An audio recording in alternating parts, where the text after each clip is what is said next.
மேல பார்த்து, சகைவே சீக்கிரம் இறங்கி வா, நான் உன் வீட்டுல தங்க வேண்டும் என்று சொன்ன உடனே அவனுக்கு ஒரே ஆச்சரியம், அதிர்ச்சி.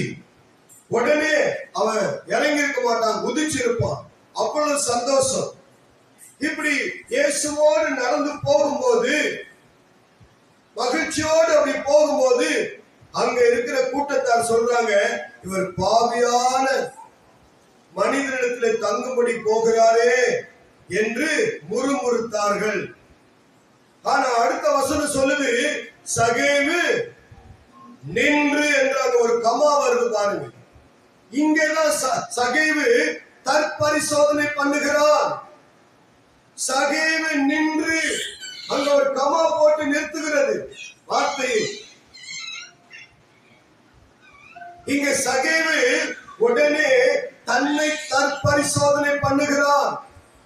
ஏன் இந்த ஜனங்கள் இயேசுவோடு போகும்போது என்ன போய் பாவியான மனுஷனோடு இந்த பரிசுத்தர் போறாரேன்னு சொல்றாங்க என்ற கேள்வி அவனை தற்பரிசோதனை பண்ணுகிறது.